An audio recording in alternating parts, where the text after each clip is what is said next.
Welcome, time traveler. Tonight, we're diving into a world where frostbite wasn't just a threat. It was a nightly gamble. No blankets, no heaters, just bone-deep cold and a desperate will to survive. This is how the cavemen endured the most brutal, freezing nights of the Ice Age. Make sure you're subscribed, but only if you like raw, unfiltered history. Now let's step into the firelight of prehistory and find out what it really took to make it through the cold.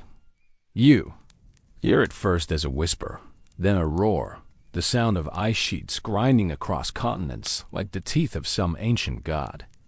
It's 40,000 years ago, and you're standing in what will one day be called France. But right now, it's a frozen wasteland where the temperature hasn't risen above freezing in 3 months. Your breath crystallizes before it leaves your mouth, and the wind carries with it the scent of death mammoth carcasses frozen solid, their tusks jutting from snowdrifts like monuments to a world that's slowly dying. You are Homo sapiens, but barely. Your brain is the same size as a modern human's. But your world is alien in ways that would drive you mad if you understood what was coming. The last glacial maximum is still 20,000 years away, but already the ice is advancing at a rate of several feet per year. Each winter lasts longer than the last. Each summer grows shorter and colder. Your tribe of 37 people. You know the exact count because you've memorized every face, every scar, every breathing pattern in the darkness has been walking south for 2 years. You've lost 11 members to the cold. Their bodies left behind not out of cruelty, but because carrying them would mean death for everyone. The children cry less now. They've learned that tears freeze to your face and leave scars. Tonight, the temperature will drop to minus 40 degrees Fahrenheit.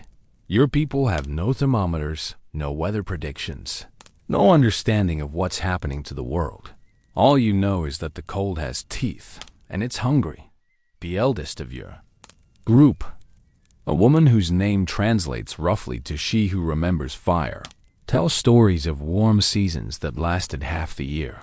The children think these are myths, but you have something the cold doesn't expect. You have a secret that will echo through 40,000 years of human history. A discovery so profound that it separates you from every other creature on Earth. Tonight, you will do something that no animal has ever done before. You will turn the cold itself into your ally. The wind picks up, and somewhere in the distance, you hear the howl of a cave bear, but that's not what terrifies you most. What terrifies you is the absolute silence that follows. The sound of a world holding its breath before the real cold begins. You press your palm against the cave wall and feel something impossible warmth. Not the warmth of fire, which your people have controlled for over 100,000 years, but the deep, steady warmth of the earth itself. You've discovered what modern geologists call a thermal cave, formed by underground hot springs, but you have no words for this miracle. You only know that while the world outside is dying, this cave breathes with life. The cave entrance is narrow, barely wide enough for 2 people to walk through side by side, but inside it opens into a cathedral of stone. Your torches bundles of birch bark soaked in mammoth fat cast dancing shadows on walls that stretch higher than you can see. The air tastes different here, heavy with minerals and something else you can't identify.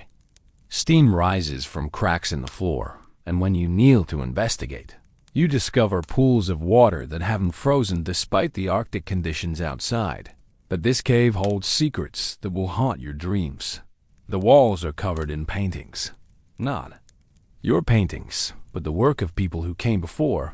Handprints in red ochre, outlines of animals that no longer exist, and symbols that mean nothing to you, but everything to the people who painted them in desperation. Some of the handprints are missing fingers, and you realize with growing horror that these people cut off their own fingers to avoid frostbite, leaving bloody prints as their final signature on history. Your people begin to settle in, grateful for the respite from the killing cold. But as you explore deeper into the cave system, you discover something that changes everything you thought you knew about survival. In the deepest chamber, where the warmth is strongest, you find evidence of what archaeologists will one day call communal sleeping. But the reality is far more disturbing than any textbook will ever describe. The bones tell a story of desperation. 17 skeletons arranged in a perfect circle, their arms interlocked, their bodies pressed together in death as they were in life. These people didn't just huddle together for warmth, they died together, their bodies becoming insulation for those who might survive just a few hours longer. The smaller bones belong to children, placed in the center of the circle, where the shared body heat would be strongest. You stare at this ancient monument to human desperation, and you realize that you're not the first to discover this place. You're just the latest in a long line of people who found this cave and faced the same impossible choice. But tonight, you'll learn that the cold has taught your species something no other animal has ever mastered: how to turn death itself into a tool for survival. You press your palm against the cave wall and feel something impossible warmth. Not the warmth of fire, which your people have controlled for over 100,000 years, but the deep, steady warmth of the earth itself. You've discovered what modern geologists call a thermal cave, formed by underground hot springs, but you have no words for this miracle. You only know that while the world outside is dying, this cave breathes with life. The cave entrance is narrow, barely wide enough for two people to walk through side by side, but inside it opens into a cathedral of stone. Your torches, bundles of birch bark soaked in mammoth fat, cast dancing shadows on walls that stretch higher than you can see. The air tastes different here, heavy with minerals and something else you can't identify. Steam rises from cracks in the floor, and when you kneel to investigate, you discover pools of water that haven't frozen despite the Arctic conditions outside. But this cave holds secrets that will haunt your dreams. The walls are covered in paintings. Not your paintings, but the work of people who came before. Handprints in red ochre, outlines of animals that no longer exist, and symbols that mean nothing to you, but everything to the people who painted them in desperation. Some of the handprints are missing fingers, and you realize with growing horror that these people cut off their own fingers to avoid frostbite, leaving bloody prints as their final signature on history. Your people begin to settle in, grateful for the respite from the killing cold. But as you explore deeper into the cave system, you discover something that changes everything you thought you knew about survival. In the deepest chamber, where the warmth is strongest, you find evidence of what archaeologists will one day call communal sleeping. But the reality is far more disturbing than any textbook will ever describe. The bones tell a story of desperation. 17 skeletons arranged in a perfect circle, their arms interlocked, their bodies pressed together in death as they were in life. These people didn't just huddle together for warmth, they died together, their bodies becoming insulation for those who might survive just a few hours longer. The smaller bones belong to children, placed in the center of the circle, where the shared body heat would be strongest. You stare at this ancient monument to human desperation, and you realize that you're not the first to discover this place. You're just the latest in a long line of people who found this cave and faced the same impossible choice. But tonight, you'll learn that the cold has taught your species something no other animal has ever mastered: how to turn death itself into a tool for survival. You count 37 heartbeats in the darkness, including your own, and in that rhythm you discover humanity's first mathematical equation. The calculation is simple, brutal, and absolutely necessary. More bodies equal more heat, but more bodies also equal more mouths to feed and more air consumed in a sealed space. Someone has to do the math, and tonight, that someone is you. The thermal cave has become your laboratory, though you have no word for science. What you have instead is the desperate creativity of a species facing extinction. You've arranged your people in patterns that seem random, but follow principles. that won't be formally understood until thermodynamics is invented 40,000 years in the future. The largest adults form the outer ring, their bodies creating a barrier against heat loss. The children and elderly occupy the center, where their lower body mass won't drain heat from the group. But the arrangement serves another purpose, one that reveals the darker mathematics of survival. The people on the outside will die first if the cold becomes too severe. You've positioned them carefully, not the strongest hunters or the most fertile women, but those whose loss would least compromise the group's survival. It's a calculation that will be called monstrous in any other context. But here, in this cave, where the temperature outside has dropped to levels that would kill an exposed human in minutes, it's the difference between extinction and continuation. Your people have discovered what scientists will later call the huddle effect. But they've taken it beyond anything seen in the animal kingdom. Animals huddle instinctively. Humans huddle strategically. Every position in your human cluster has been chosen based on body size, metabolic rate, social status, and reproductive potential. It's evolution in real time, guided by intelligence rather than instinct. The strangest part is the silence. 37 people pressed together in the darkness, breathing in unison, and almost no one speaks. You've learned that talking wastes precious calories and creates moisture that will freeze on the cave walls and fall back down as ice. Instead, you communicate through touch, a language of pressure and warmth that requires no words but conveys everything necessary for survival. Outside, the wind reaches velocities that would be classified as a Category 2 hurricane, but it's a hurricane of ice and death. The sound it makes as it howls past the cave entrance is unlike anything in the modern world. A continuous scream that seems to come from the throat of winter itself. But you're beginning to understand that surviving the cold isn't just about staying warm. It's about staying human while doing inhuman things to survive. You wake to discover that the person beside you has stopped breathing, but their body is still warm, and in the logic of survival, that warmth belongs to the living now. This is how you learn humanity's most disturbing survival technique. Practice of using the recently dead as insulation while their bodies retain heat. It's a ritual that has no name because no language has words for this level of pragmatic horror. The woman who died was called Maker of Sharp Things, and she was 17 years old. In the modern world, she would have been studying for college exams or worried about her social media presence. Here, she's become a source of body heat for the children pressed against her cooling flesh. Her death wasn't from the cold directly, but from what paleoanthropologists call starvation hypothermia, a condition where the body burns through its fat reserves so quickly that it can no longer maintain core temperature. Your people have developed a protocol for this situation, though calling it a protocol makes it sound clinical rather than desperate.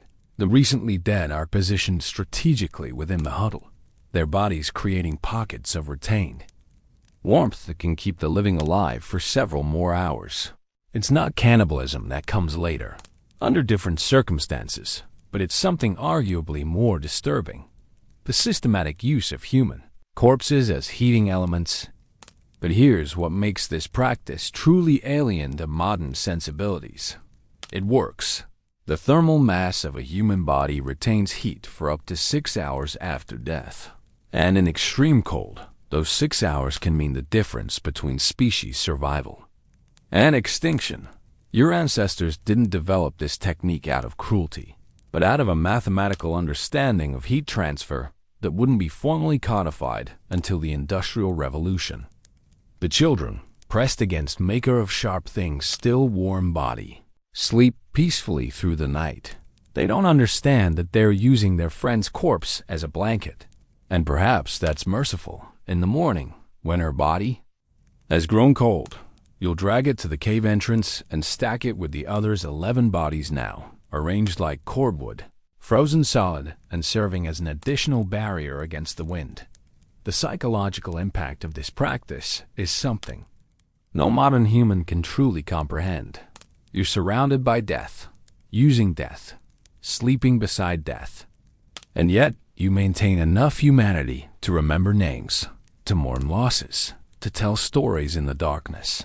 The human mind's ability to compartmentalize horror while retaining empathy is perhaps the most remarkable adaptation your species possesses.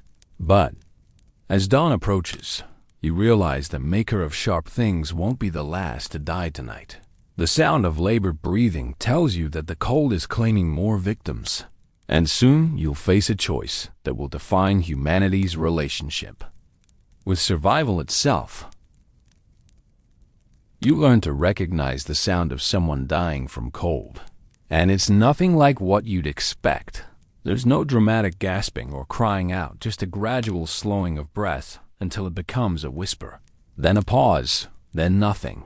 In the past 3 days, you've become fluent in this language of death, able to predict who will stop breathing next by the rhythm of their respiration in the darkness. The dying don't always go quietly, though. Some enter a state that modern medicine calls terminal burrowing, a paradoxical behavior where hypothermia victims, in their final moments, feel overwhelmingly hot and begin tearing off their clothes and trying to burrow into small spaces. You've seen it 3 times now, and each time it's terrifying. The dying person becomes convinced they're burning alive and tries to escape the very huddle that's keeping everyone else alive. 2 nights ago, a hunter named Follows the Herds woke screaming that he was on fire and tried to run naked into the blizzard. It took 4 people to hold him down while he fought them with the desperate strength of someone convinced they're being murdered. He died an hour later, still muttering about flames while ice crystals formed in his beard. His final words, roughly translated, were, "Why won't you let me cool down?" But the most disturbing aspect of cold weather death isn't the dying. It's the living who watch it happen. You've developed a psychological defense mechanism that allows you to observe death clinically, cataloging symptoms and timing patterns not out of morbid curiosity, but out of survival necessity. You need to know how long someone takes to die, because that knowledge helps you predict when their body heat will become available to the group. The children are losing their ability to cry, not from emotional numbness, but because tear production requires calories and water that their bodies can't spare. Instead, they express grief through touch small hands reaching out in the darkness to confirm that someone is still breathing, still warm, still alive. They've developed their own silent language of mourning, press palm to chest to feel heartbeats, fingertips to lips to feel breath. Your people have also discovered something that won't be medically understood for millennia. The dying often experience a final surge of energy and clarity called terminal lucidity. In their last hours, people who have been semi-conscious for days suddenly become alert, speaking coherently, sharing memories, even making jokes. It's as if the approaching death triggers some final neurological fireworks display. But this clarity comes with a terrible burden. The dying often use their final moments of lucidity to share crucial survival information, where they hid food, which routes might lead to warmer climates, which plants can be eaten safely. You've become the repository of this deathbed knowledge, carrying the final words of 11 people whose bodies now form a barrier against the wind. Tonight, you can hear 2 more people beginning the slow spiral toward death, their breathing becoming shallow and irregular. Soon, you'll add their voices to your collection of final words, and their bodies to your growing wall of the dead. You discover that human hair burns longer than wood, and in your desperation, you begin harvesting it from the living and the dead. It's a calculation that reveals just how far your species will go to survive. Every strand of hair on every head represents potential fuel, potential warmth, potential life measured in seconds of flame. The smell of burning human hair fills the cave, an acrid sweetness that you'll associate with survival for the rest of your life. The practice begins with the dead, maker of sharp things headlong, Thick hair that you carefully cut away before her body froze solid, when braided together and soaked in mammoth fat. Her hair burns steadily for nearly an hour, long enough to keep the fire alive through the worst part of the night.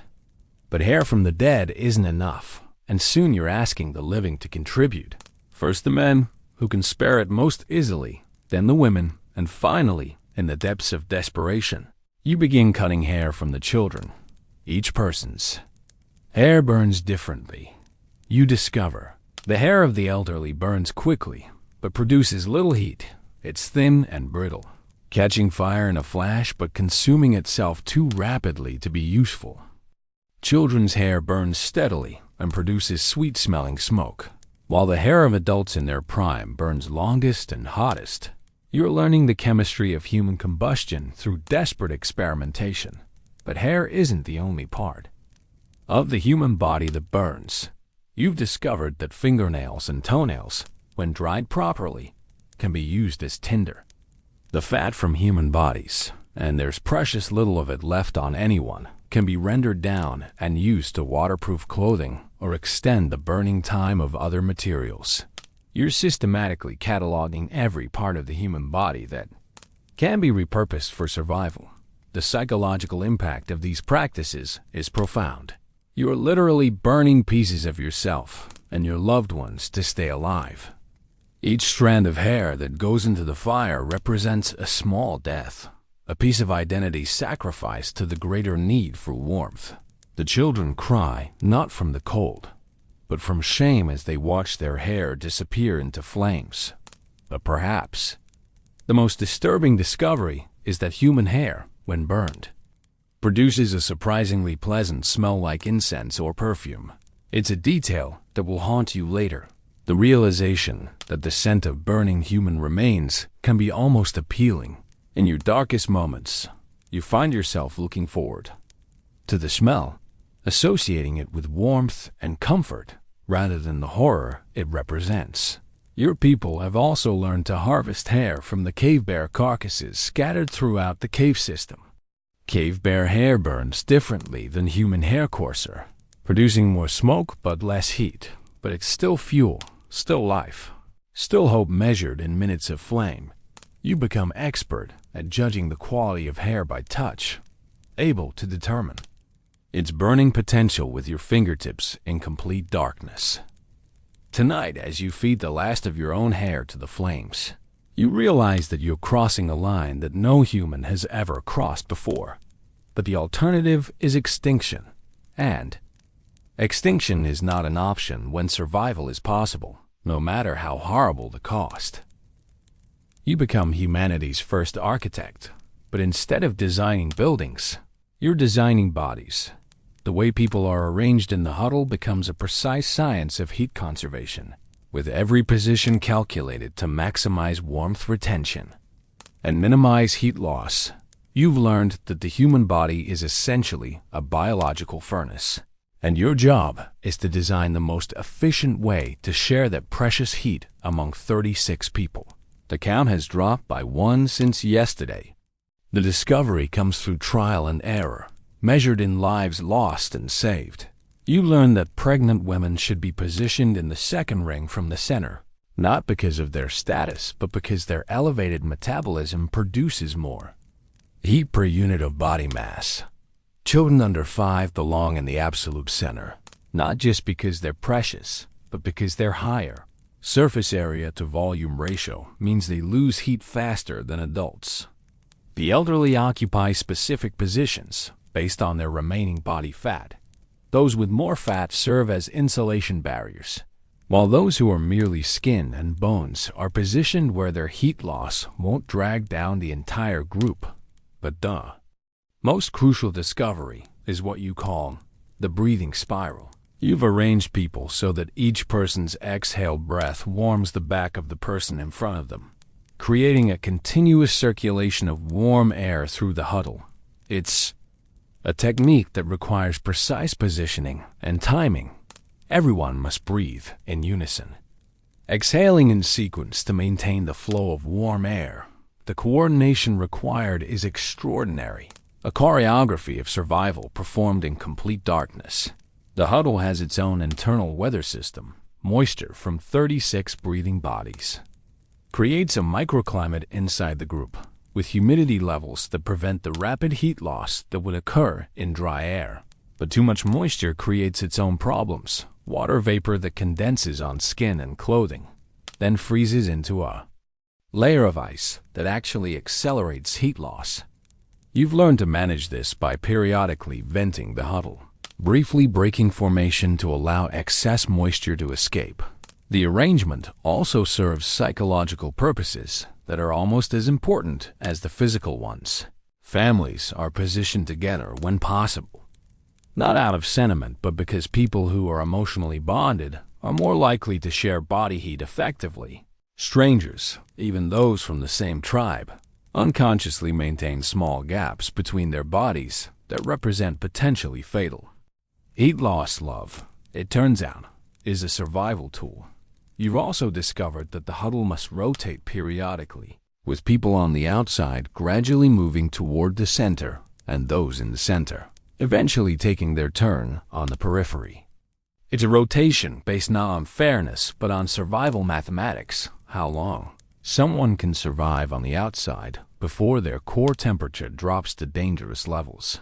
The strongest adults can endure the outer positions for up to 3 hours before needing to move inward.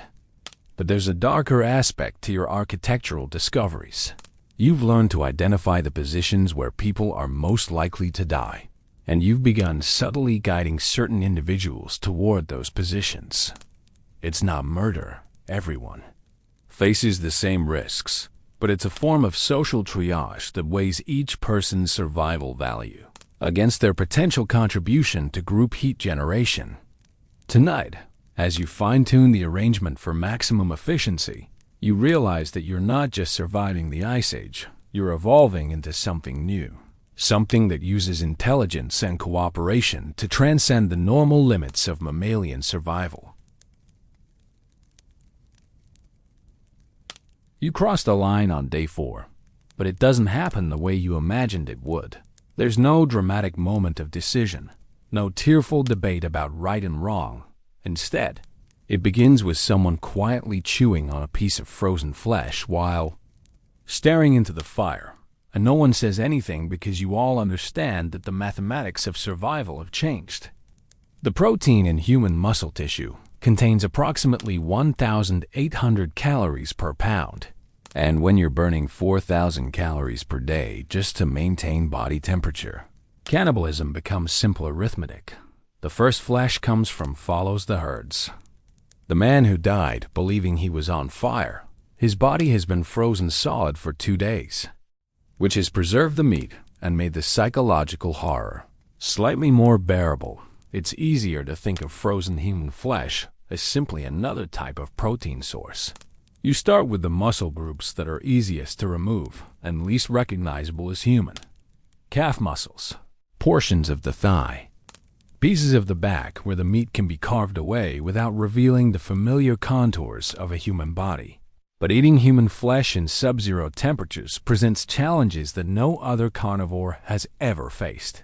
The meat is frozen solid, requiring precious fuel to thaw and cook. Raw human flesh, you discover, is nearly impossible to chew when frozen, and attempting to do so can break teeth that you can't afford to lose. But cooked human meat has a taste that's disturbingly similar to pork. A flavor that makes the psychological burden somehow worse because it's not as terrible as you expected it to be. Your people develop rituals around the cannibalism that serve to maintain psychological distance from the horror. The meat is always cooked beyond recognition, charred black so that it no longer resembles anything identifiably human. It's divided into small portions and eaten in silence, with people staring into the fire rather than at each other.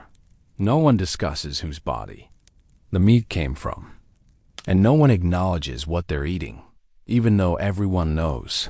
The children present the most difficult ethical challenge. They're too young to understand the full implications of what they're eating, but old enough to recognize that this meat tastes different from mammoth or reindeer. You tell them it's from a different kind of animal, one that lived in the warm times. And they accept this explanation because children have an extraordinary capacity to believe what they need. To believe in order to survive. But cannibalism brings unexpected complications beyond the psychological trauma. Human meat, you discover, doesn't provide the same nutritional benefits as the meat from animals adapted to Arctic conditions. Mammoth fat contains specialized compounds that help regulate body temperature. While human fat lacks these adaptations, you're consuming your own species' flesh. But it's not ideally suited to sustain life in these extreme conditions. The most disturbing aspect of cannibalism isn't the act itself, but how quickly it becomes. Routine by the second day. People are matter-of-factly discussing which bodies contain the most usable meat and which parts should be harvested first to prevent spoilage. The taboo against eating human flesh, one of humanity's most fundamental cultural barriers, dissolves in less than a week when survival is at stake. Tonight, as you chew a piece of meat that once belonged to someone whose name you remember, you realize that crossing this threshold has changed something fundamental about your humanity. You're still human, but you're a different kind of human now, one who has learned that survival can require abandoning almost everything that defines civilized behavior. You learn that people freezing to death don't dream of warmth, they dream of drowning. It's a discovery that comes from listening to the sleep talk of those in the final stages of hypothermia, their unconscious minds narrating visions of being submerged in water, pulled down by invisible currents, struggling to breathe in liquid darkness. The dying speak of ocean depths and underwater caves, as if their brains are translating the sensation of oxygen starvation into the familiar fear of drowning. Sees far distance. Begins talking in her sleep on what will be her final night, describing a vast underwater cavern filled with swimming lights. Her voice is barely a whisper, but in the absolute silence of the cave, everyone can hear her fevered dreams. She talks about trying to swim toward the surface, but finding it farther away with each stroke. About schools of glowing fish that she tries to catch for food, but which slip through her fingers like liquid starlight. Her breathing becomes more labored as the night progresses, but her dream narrative continues, describing deeper and deeper descents into abyssal darkness. You realize that these aren't random hallucinations, but a consistent pattern among the dying. Everyone who reaches the final stages of hypothermia describes similar visions: vast bodies of water, the sensation of sinking, the desperate need to reach an unreachable surface. It's as if the human brain, when deprived of oxygen and warmth, defaults to drowning as its metaphor for death. Modern neuroscience will eventually explain this as hypoxic hallucinations, where the oxygen-starved brain creates vivid aquatic imagery. But to you, it seems like the dying are receiving visions of another world. But the dreams serve a practical purpose beyond providing insight into the dying process. The sleep talkers often reveal information that could be crucial for survival memories. Of food caches, knowledge of alternative routes, observations about animal behavior that could help with hunting. Sees far distance, spends her final hours describing a valley 2 days. Walks south where she once saw steam rising from the ground, suggesting natural hot springs that could provide warmth and unfrozen water. The children are particularly affected by listening to these death dreams. They're too young to understand that they're hearing the final thoughts of dying people, but old enough to be fascinated by the vivid underwater worlds being described. They begin having their own aquatic dreams, describing swimming with the spirits of the dead, and you worry that they're somehow being psychologically prepared for their own deaths. You've also noticed that the dying often call out specific names in their sleep, not the names of people in your current group, but names of people long dead, relatives from their childhood, friends lost to previous harsh winters.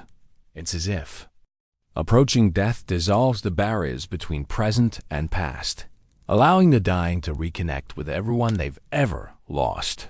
Sees far distance, spends her final hour having conversations with her mother, who died when she was 7 years old, discussing hunting strategies and sharing jokes that no one else understands.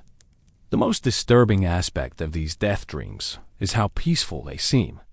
Despite describing drowning and underwater entrapment, the dying don't appear to be experiencing nightmares. Their voices remain calm, sometimes even happy, as if the visions of drowning are actually visions of release from the crushing weight of survival. They describe the water as warm, welcoming, a relief from the endless cold. But as dawn approaches and sees far distance, finally stops breathing, you realize that listening to death dreams has changed something about your own relationship with sleep. You're afraid to close your eyes, terrified that you might begin describing your own underwater journey, afraid that your subconscious might be preparing you for a death you're not ready to accept. You count ribs like an abacus of approaching death, running your fingers along the protruding bones beneath each person's skin to calculate how many days they have left before their bodies begin consuming vital organs. It's a grim mathematics that turns the human body into a series of calculations. Muscle mass equals survival time, fat reserves equal insulation capacity, and bone prominence equals proximity to death. Everyone in your group now looks like a living skeleton wrapped in loose skin, and you've become expert at reading the language written in their sunken cheeks and hollow eyes. The starvation follows predictable stages that you've learned to recognize with clinical precision. First, the body burns through its stored fat, causing people to lose their natural insulation against the cold. Then it begins consuming muscle tissue, starting with the least essential muscles and working toward those needed for basic survival functions. Finally, in the terminal stages, the body begins breaking down internal organs, starting with the liver and progressing toward the heart and brain. You can track this progression by watching how people's faces change, how their eyes sink deeper into their skulls, how their movements become increasingly labored and uncoordinated. But starvation in extreme cold creates a feedback loop that accelerates the dying process. As people lose body mass, they lose the ability to generate heat, which forces their bodies to burn calories even faster just to maintain core temperature. It's a spiral that, once begun, becomes almost impossible to reverse. You've watched 3 people enter this spiral in the past week, and you know that 2 more are beginning the descent now. The children are dying fastest. Their smaller bodies lacking the caloric reserves needed to sustain them through extended cold. Their ribs are so prominent that you can count them through their fur clothing, and their arms have become stick-thin appendages that seem barely capable of supporting their own weight. But children also have one advantage in starvation conditions.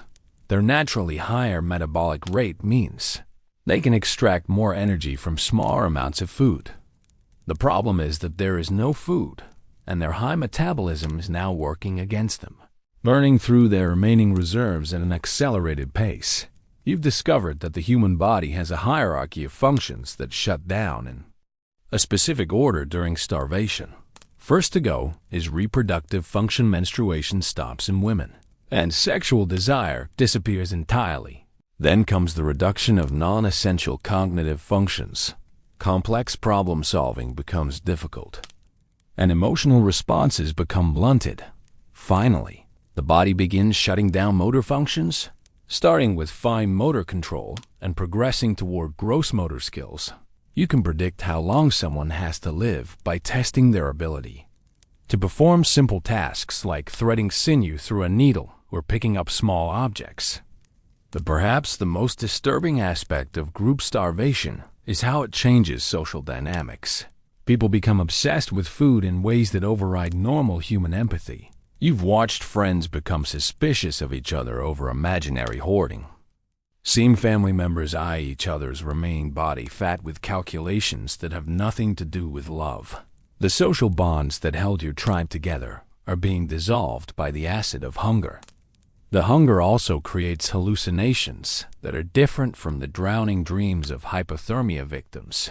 Starvation hallucinations focus obsessively on food. People describe vast feasts, hunting successful kills, finding caches of stored provisions. But these aren't comforting dreams. They're torture sessions where the mind creates detailed visions of abundance that make the reality of starvation even more unbearable. Tonight, as you perform your nightly inventory of ribs and sunken cheeks, you calculate that your group has, perhaps 5 days before the first child dies of starvation, and no more than 2 weeks before the survivors face the choice between death and consuming the youngest members of your tribe. You become the arbiter of who gets to eat what parts of the dead, and the decisions you make reveal that even cannibalism has its own complex social hierarchy. The brain goes to the eldest surviving hunter, not because of respect, but because brain tissue contains specialized fats crucial for maintaining cognitive function in extreme cold. The heart belongs to the pregnant woman, whose developing child requires the iron and concentrated nutrients found in cardiac muscle. The liver is divided among the youngest children, whose growing bodies need the organ's dense vitamin content to prevent developmental damage from malnutrition. But these distribution decisions are more complex than simple nutrition. Every choice you make carries political implications that could determine the group's social structure for generations to come. If anyone survives long enough for there to be generations, the hunter who receives the brain gains not just nutritional advantage, but psychological dominance, his enhanced cognitive function making him the natural leader in future survival decisions. The pregnant woman's access to the heart ensures that her child, possibly the only child who will survive to adulthood, receives optimal nutrition during crucial developmental stages. The limbs present different challenges. Arm and leg muscles contain the most usable protein, but they're also the most recognizably human parts of the body. You've learned to butcher these pieces in ways that obscure their human origin, cutting meat into small, unrecognizable portions, cooking it until it's charred beyond identification, mixing it with whatever wild plants can be found to create something that resembles normal food rather than human flesh. The psychological burden of cannibalism is directly proportional to how easily the consumer can identify what they're eating.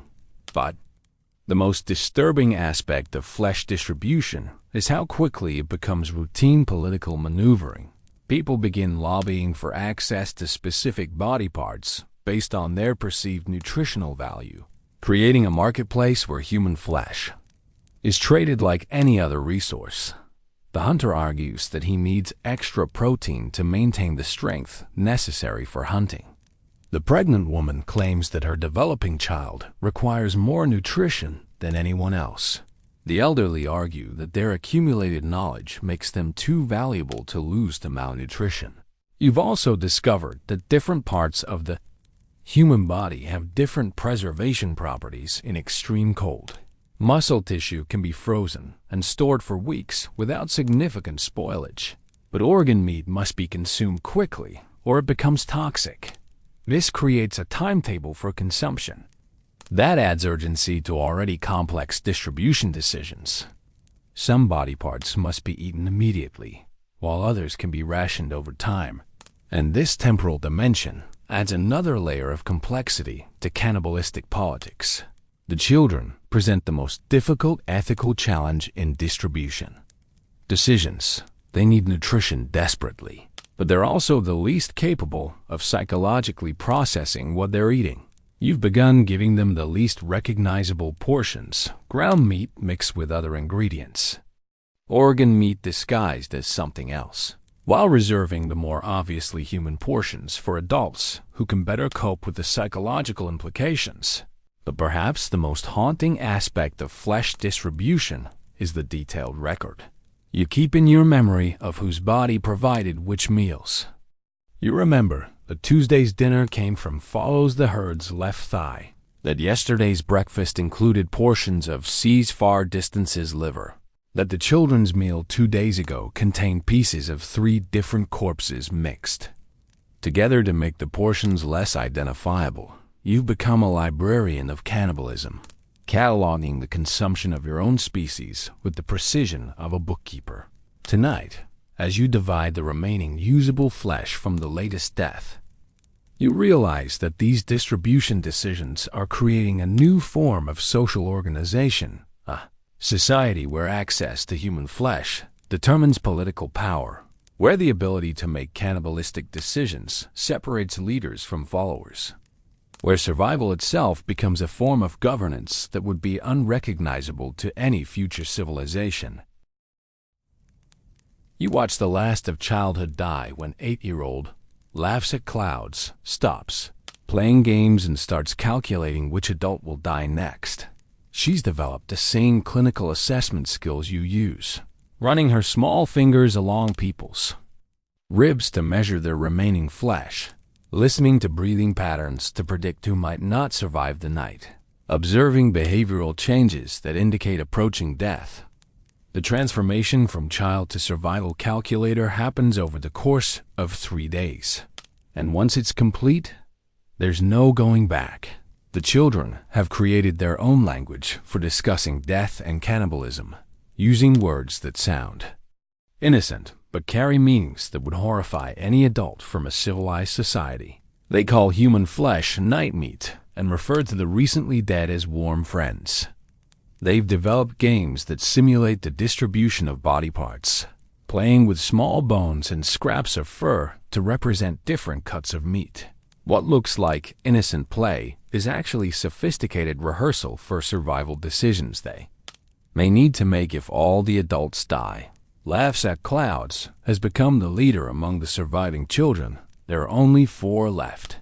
Now, not because she's the oldest, but because she's shown the greatest aptitude for survival mathematics. She can predict with unsettling accuracy which adults are entering the final stages of starvation. And she's begun positioning herself strategically within the huddle to maximize her access to body heat from those most likely to die soon. The other children follow her lead with a discipline that's both impressive and deeply disturbing. They've learned to suppress their emotional responses to death, treating each new corpse as a resource rather than a lost friend or family member. When Makes Good Arrows died yesterday, a man who had taught several of the children how to nap flint, they showed no grief. Instead, they immediately began discussing which parts of his body would provide the most nutrition and which portions should be saved for later consumption. But the most chilling aspect of the children's transformation is their pragmatic acceptance of their own potential deaths. They discuss their own bodies as future resources for the group, comparing the nutritional value of their muscle mass and debating which of them would provide the most calories if consumed. Laughs at Clouds has calculated that her body contains approximately 30,000 calories of usable protein, enough to sustain 2 adults for nearly a week in current conditions. The children have also developed their own protocols for dealing with death that are more efficient than adult practices. When someone dies, the children immediately begin the cooling process, moving the body to the coldest part of the cave to prevent spoilage while the adults are still processing the emotional impact of the loss. They've learned to harvest hair and clothing from corpses before rigor mortis sets in, making these tasks easier for everyone. Their small fingers are better suited to detail work like removing usable sinew and separating different types of tissue. But perhaps most disturbing is how the children have begun to view the adults. They no longer see grown-ups as protectors or providers, but as inefficient survival machines hampered by emotional responses that waste energy and time. Laughs at Clouds has privately expressed frustration with adult weakness when they show grief over deaths or reluctance to make hard survival decisions. She's begun making her own choices about food distribution and resource allocation, creating a parallel power structure among the children that operates independent of adult authority. The children's games have evolved to reflect their new understanding of survival hierarchy. They play Who Dies First, a game where they assign roles based on actual members of the group and simulate different death scenarios. They play meat division, where they practice the butchering and distribution techniques they've observed. Most disturbingly, they play Last Survivor, a game where they compete to see who would be the final person alive if everyone else died, with points awarded for survival skills, resource management, and emotional detachment. Tonight, as you watch, laughs at clouds, methodically checking each person's vital signs before settling into the huddle. You realize that these children represent something entirely new in human evolution. They're the first generation to grow up with survival as their primary educational curriculum, shaped by extreme conditions into beings that are recognizably human, but psychologically alien to any normal childhood development. But there's something else happening to the children that you're only beginning to understand. Something that makes their transformation even more disturbing than simple premature maturation. You discover that 36 bodies generate enough heat to create their own weather system, and managing this microscopic climate becomes as crucial as managing the distribution of food. The huddle produces approximately 3,600 watts of thermal energy, roughly equivalent to 3.5 electric heaters. But this heat creates problems as well as solutions. Moisture from breathing and sweating condenses on the cave walls and falls back down as freezing rain, creating an internal precipitation cycle that can kill through hypothermia, even while you're surrounded by the warmth of human bodies. The heat distribution isn't uniform, creating thermal zones within the huddle that determine who lives and who dies. The center of the group maintains a temperature of nearly 80 degrees Fahrenheit, while the outer edges hover just above freezing. But the most dangerous zone isn't the coldest. It's the transition area between warm center and cold periphery, where temperature gradients create air currents that strip heat away from bodies faster than they can generate it. You've learned to avoid placing people in these thermal dead zones. But sometimes, the mathematics of body arrangement forces you to sacrifice individuals to the gradient. You've also discovered that the human body's heat production varies dramatically based on recent food consumption, physical condition, and emotional state. A person who has recently eaten produces significantly more heat than someone who is starving, creating a feedback loop where well-fed individuals contribute more to group warmth while malnourished people become heat sinks that drain warmth from everyone around them. This discovery forces you to make cruel calculations about who deserves access to the warmest positions based not on need, but on their ability to contribute thermal energy to the group. The breathing patterns of 36 people create complex air currents within the huddle that can be manipulated to improve heat distribution. You've learned to orchestrate collective breathing exercises that create thermal circulation, with everyone inhaling and exhaling in coordinated patterns that move warm air throughout the group.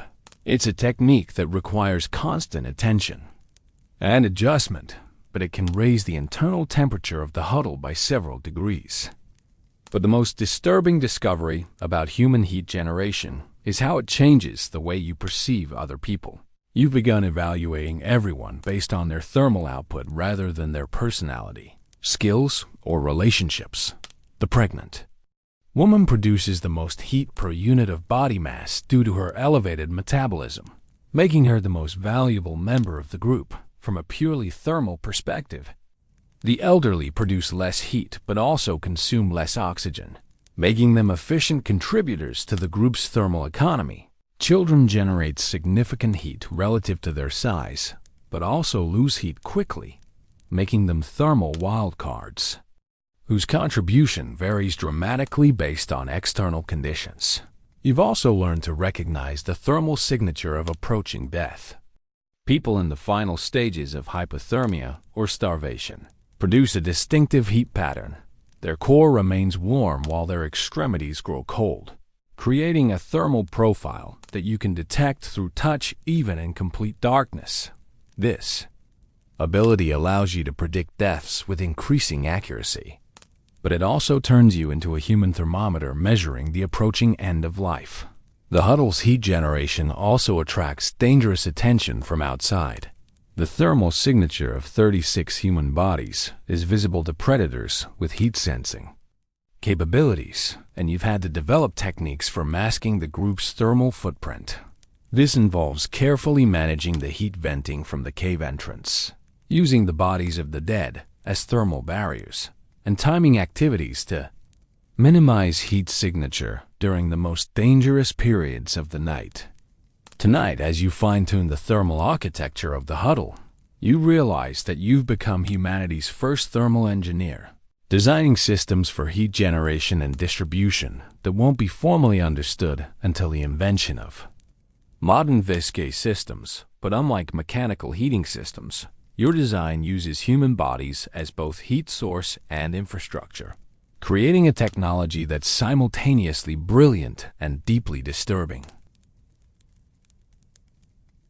You lose track of time when the sun disappears for 6 weeks, and in that endless darkness, you watch 3 people descend into a form of madness that has no name because it's never been experienced before in human history. It's not the familiar insanity of isolation or trauma, but something specific to the complete absence of natural light combined with extreme cold and starvation, a condition that turns the human mind inside out and creates behaviors that seem designed to accelerate death rather than prevent it.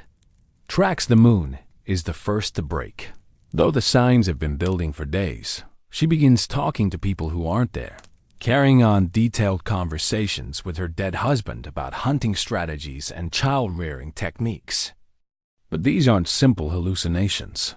Her conversations are coherent, intelligent, and often contain practical survival advice that she claims to be receiving from the spirit world. She describes detailed instructions for finding food sources and identifying dangerous weather patterns, information that proves surprisingly accurate when tested against reality. But the madness manifests differently in each person. Strong in winter, one of your most reliable hunters, develops an obsession with digging.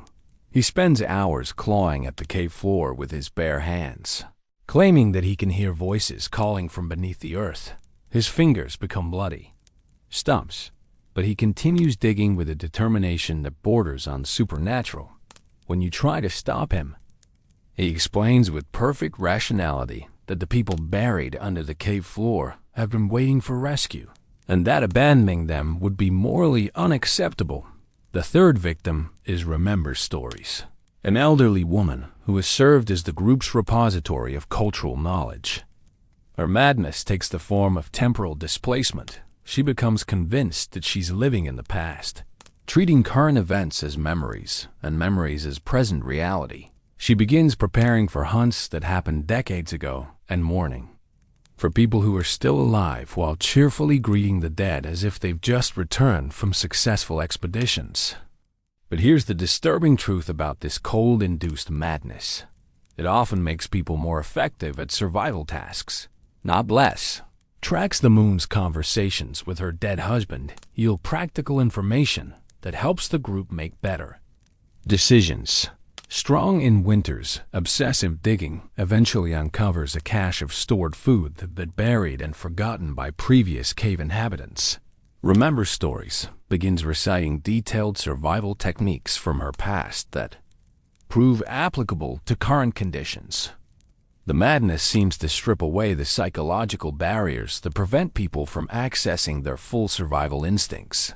The insane members of your group become hyper-aware of dangers that the mentally stable overlook, hypersensitive to changes in temperature and air pressure that predict weather shifts, abnormally skilled at tasks that require ignoring normal human squeamishness. They butcher human flesh without emotional distress, make survival decisions without being paralyzed by moral considerations, and maintain activity levels that would be impossible for someone constrained by normal psychological limitations. You realize that what you're calling madness might actually be a form of psychological adaptation. The human mind's attempt to cope with conditions so extreme that normal mental processes become counterproductive. The insane members of your group have essentially undergone psychological evolution in real time, developing mental frameworks that prioritize survival over sanity, effectiveness over emotional comfort, group preservation over individual psychological health. But the price of this adaptation is the loss of something essentially human. The three affected individuals are still recognizably themselves, but they've become alien in ways that make normal social interaction impossible. They respond to present reality through the filter of their altered mental states, making them simultaneously more capable of survival and less capable of human connection. Tonight, as you listen to Tracks the Moon receiving detailed weather predictions from her dead husband, you wonder if madness might be the next evolutionary step for your species, a psychological adaptation that allows humans to survive conditions that would kill anyone constrained by normal mental limitations. But you also wonder if survival, achieved through madness, is worth the cost of losing your humanity in the process. You invent humanity's first heating system using nothing but human waste, mammoth bones, and the principles of thermodynamics that won't be formally understood for another 40,000 years. The discovery comes from desperation and observation. You notice that the pile of human excrement near the cave entrance generates its own heat through decomposition, and you realize that this waste heat represents a resource that could mean the difference between extinction and survival. The system you design is elegantly simple and utterly revolting. Human feces, when mixed with mammoth dung and arranged in carefully constructed piles, undergoes bacterial decomposition that generates significant heat. But the process requires precise management of moisture levels, air circulation, and material ratios to prevent the production of toxic gases that could kill everyone in the enclosed cave environment. You become humanity's first sanitation engineer, managing waste not for hygiene but for thermal output. The construction requires mammoth bones to create a framework that allows air circulation while containing the decomposing material. The femurs of cave bears serve as support struts, while smaller bones create channels that direct heated air away from the waste pile and toward the huddle. It's an architectural project that uses the skeleton of extinct megafauna to create a heating system powered by human biological waste, a technology that's simultaneously ingenious and nightmarish. But the system produces more than just heat. The decomposition process creates methane gas that can be ignited to provide open flame for cooking and light. You learn to capture this gas using the bladders of dead animals, creating the world's first biogas storage system. The flame burns with a blue color that you've never seen before, and it produces heat that's more intense and longer lasting than wood or fat-based fires. You've accidentally invented renewable energy using stone, aged materials, and human waste. The psychological impact of living above a carefully managed pile of rotting excrement is profound. The smell is overwhelming, a combination of sewage, rotting meat, and chemical decomposition that permeates everything in the cave. People's clothing, hair, and skin become saturated with the odor, creating a group scent that would be recognizable from hundreds of yards away if anyone else were alive to smell it. You've all become walking advertisements for your own desperation. But the system works with an efficiency that surprises even you. The combination of direct heat from decomposition and captured methane for burning raises the cave's internal temperature by nearly 15 degrees, creating a thermal environment where people can survive without the constant risk of freezing to death. For the first time in weeks, you can sleep without worrying that someone will die of hypothermia during the night. The maintenance of the system becomes a full-time occupation for two people, requiring constant monitoring of temperature, gas production, and waste composition. You develop sophisticated techniques for optimizing the mixture, adding specific types of organic matter to enhance heat production, adjusting moisture levels to prevent toxic gas buildup, managing airflow to maximize thermal efficiency while minimizing odor concentration in the living areas.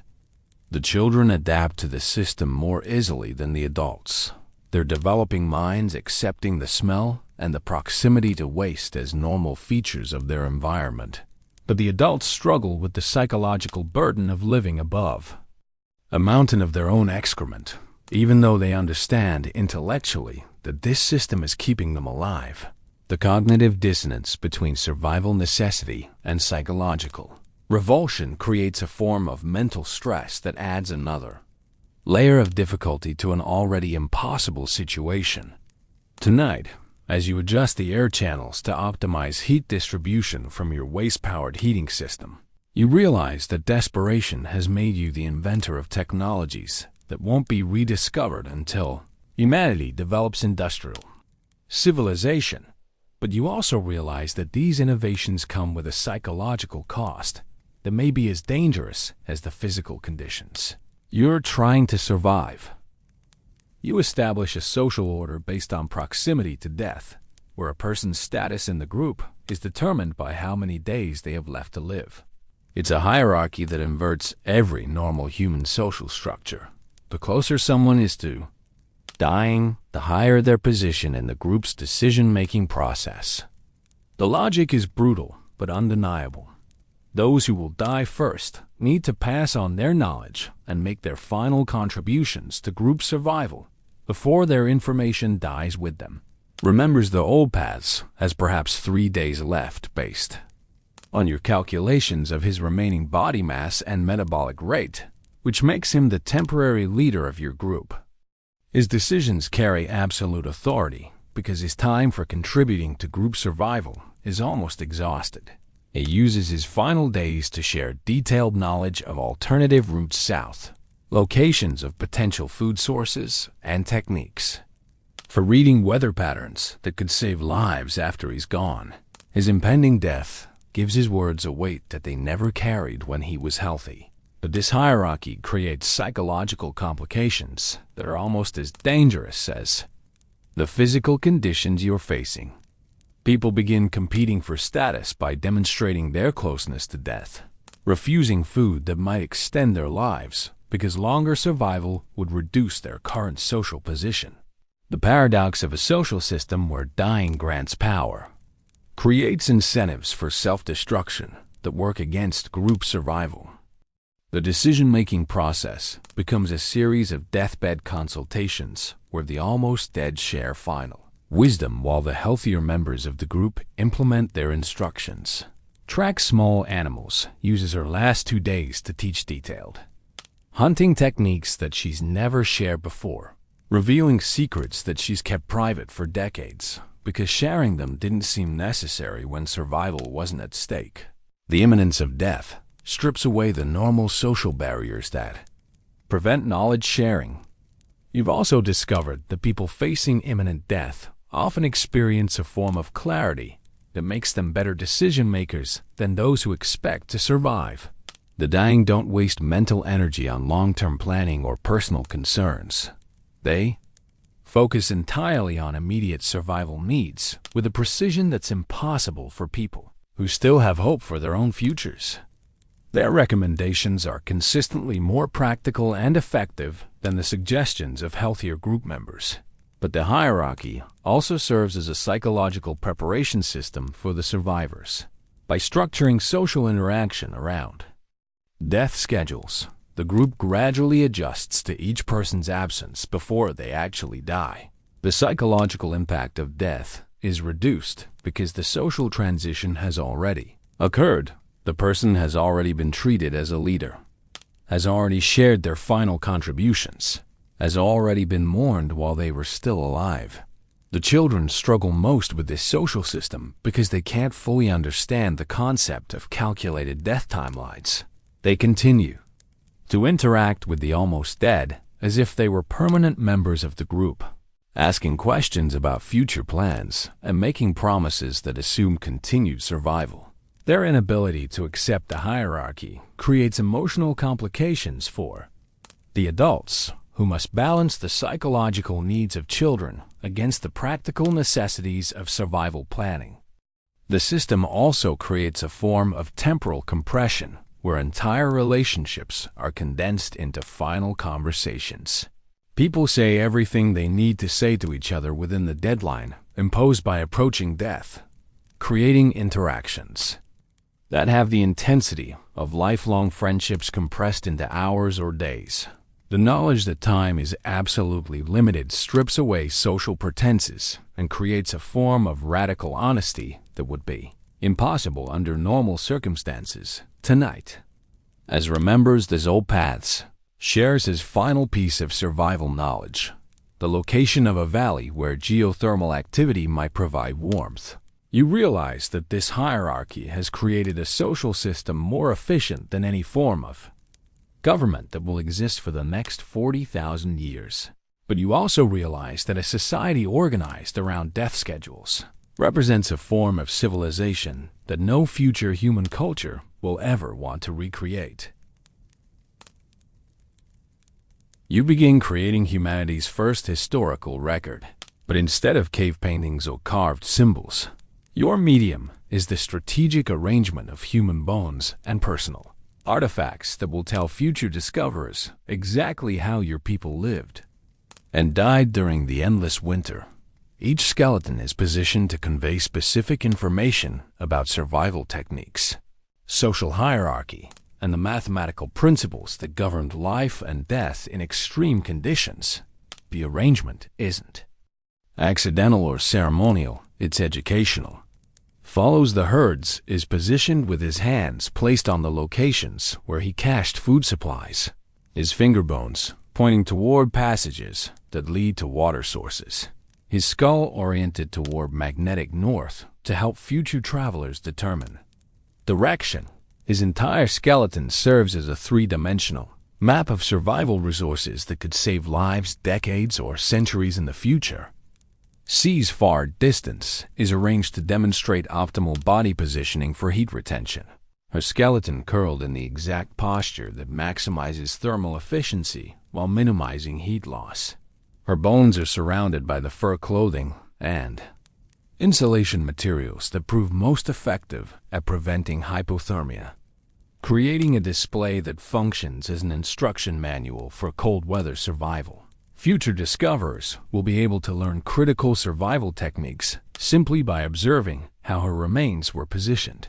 But the most sophisticated element of your archaeological project is the systematic documentation of cannibalism practices. You've arranged the butchered remains of consumed individuals to show exactly which body parts provided the most nutrition, which cutting techniques were most efficient, and which preservation methods prevented spoilage. It's a guide to survival cannibalism that would be invaluable to future humans facing similar desperate conditions. The personal artifacts of the dead are positioned to tell stories about their final contributions to group survival. Makes good tools is surrounded by examples of his most effective tool-making techniques, with unfinished projects positioned to show his methodology. Knows plant medicine is arranged with samples of every edible plant she discovered. Their locations marked with symbols carved into nearby stones. Each person's death becomes a lesson.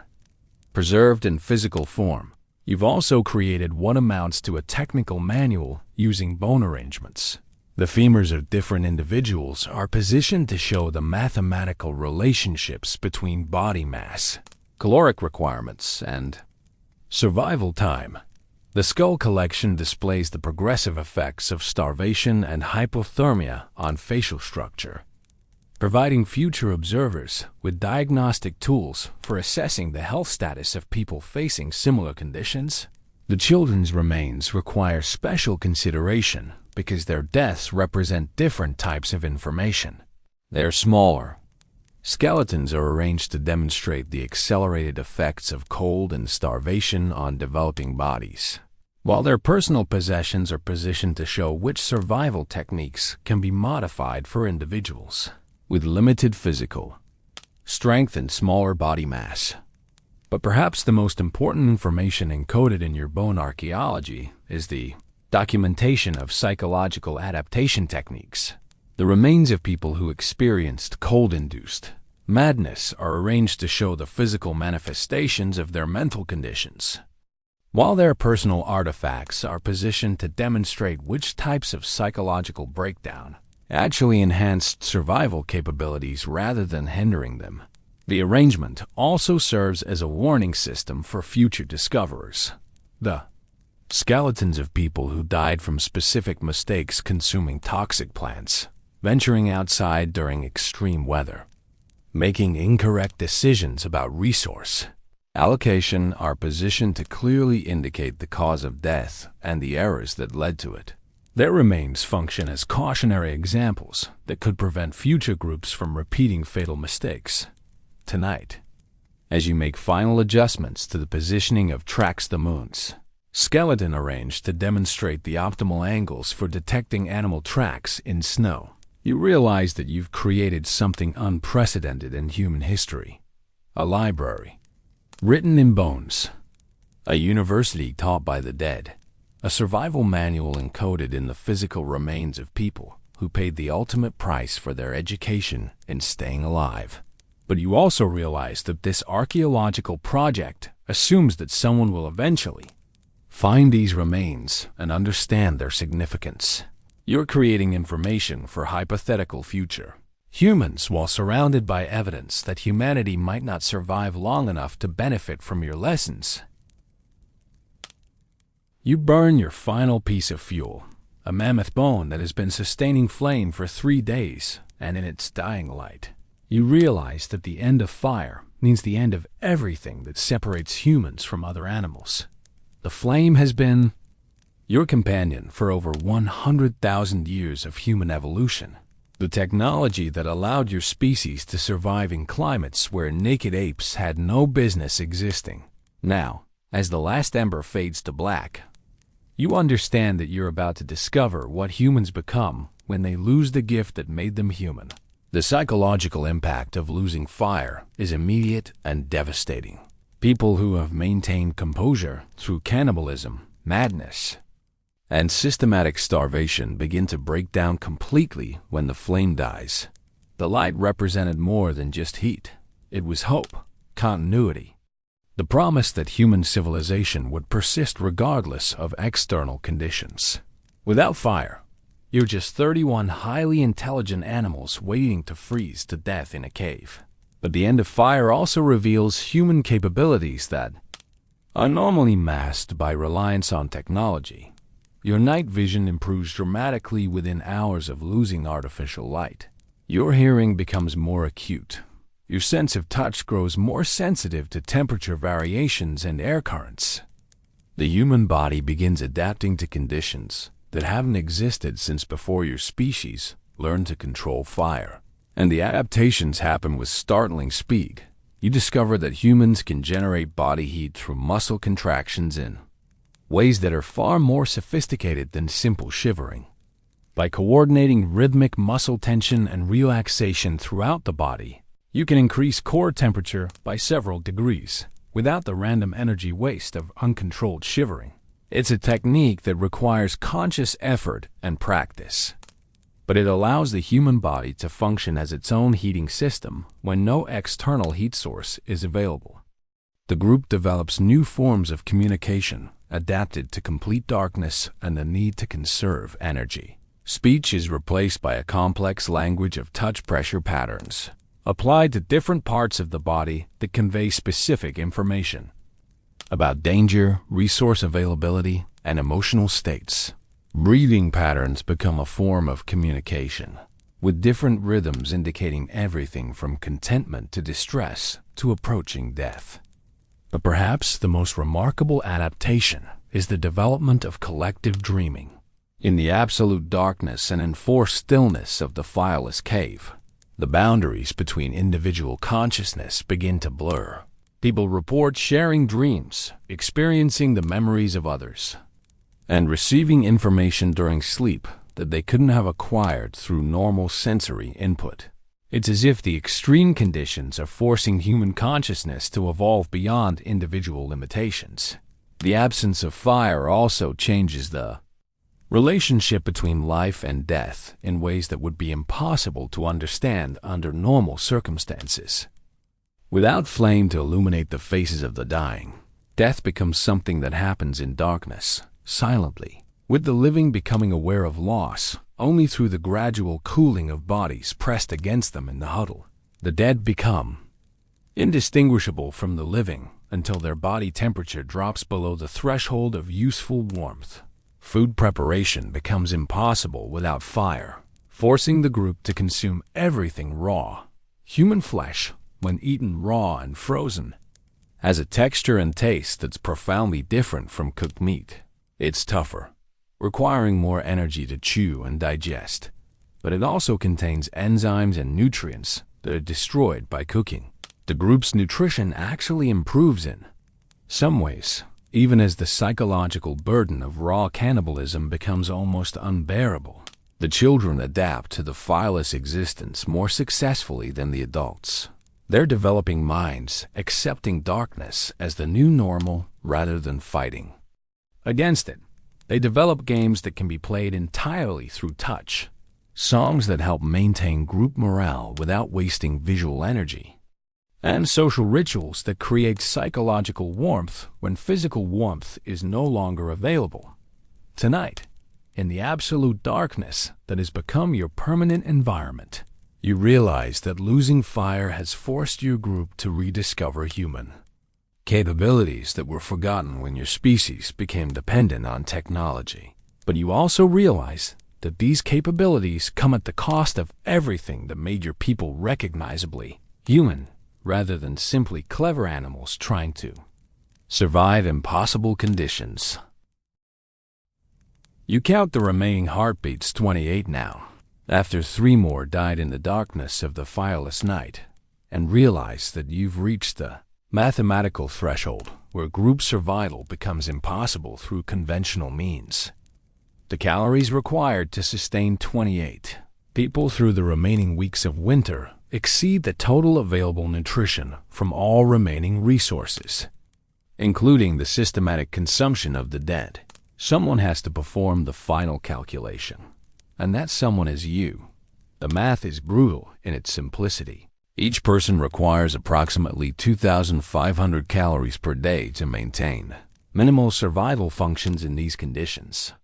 28 people need 70,000 calories daily. The remaining human corpses, when completely consumed, provide roughly 400,000 calories total. At current consumption rates, the group has 6 days of food left. After that, people will begin dying of starvation at an accelerated rate, and the mathematics of survival will shift daily as the group size decreases and available nutrition dwindles. But you've discovered a mathematical principle that changes everything. The survival equation becomes sustainable if the group size drops below 12 people. 12 individuals require only 30,000 calories daily, which means the available nutrition could sustain them for 13 days instead of 6. Those 13 days might be enough to reach the end of the extreme weather and find alternative food sources. The math is clear: 16 people must die immediately to save the other 12. The selection process requires calculations that strip away every human emotion and social bond in favor of pure survival logic. You evaluate each person based on their remaining caloric content, their ability to contribute to group warmth generation, their possession of crucial survival knowledge, and their potential for surviving the remaining weeks of winter. It's a spreadsheet written in human lives, with each entry representing someone you've known for years. The pregnant woman ranks highest on the survival list, not because of sentiment, but because she represents 2 lives and her elevated metabolism makes her one of the most efficient heat generators. The children with the highest body fat percentage ranked next, their small size making them calorie efficient, while their stored nutrition provides them with the best chance of surviving extended starvation. The elderly with specialized knowledge earn positions based on the survival value of their information, rather than their physical capabilities. But the most disturbing aspect of the selection process is that it requires volunteers. Forcing people to die would create psychological trauma that could destroy the survival chances of the remaining group members. Instead, you need 16 people to voluntarily sacrifice themselves for the mathematical possibility that 12 others might survive. It's a request that transforms suicide into altruism and murder into mathematics. The conversation happens in the absolute darkness of the fireless cave, with voices disembodied from faces, making the discussion seem like a negotiation with death itself. People volunteer with a rationality that would be impossible under normal circumstances. Their decisions based not on despair, but on calculated assessments of their survival probabilities versus their contribution to group success. Parents volunteer to save children. The sick volunteer to save the healthy. The elderly volunteer to save the reproductive age adults. Strong in winter. Still suffering from his digging madness, but lucid enough to understand the mathematics. Volunteers first. Tracks small animals, whose knowledge of hunting techniques has already been passed on to others. Volunteers second. One by one, 16. People make the decision to die so that 12 others might live. Each choice made not from hopelessness, but from a cold understanding of survival probabilities. The method they choose is hypothermia, walking naked into the blizzard outside the cave, where death will come quickly and their bodies will be preserved by the cold for future consumption. It's arguably the most humane form of suicide available under the circumstances, and it provides the additional benefit of preserving the maximum nutritional value of their remains. Tonight, as you finalize the list of who will live and who will die, you realize that you've become something that has never existed before in human history. A person who uses mathematics to determine which members of your own species deserve to continue existing. But you also realize that without this calculation, all 28 people will die, making the mathematics of selective survival the only path toward any survival at all. You emerge from the cave after 14 weeks underground to find a world transformed by spring. But you're no longer the same species that entered the earth during the deepest cold of winter. Only 9 of you survived, not the 12 predicted by your mathematical models. Because mathematics can't account for the psychological impact of watching 16 people walk naked into a blizzard to die for your survival.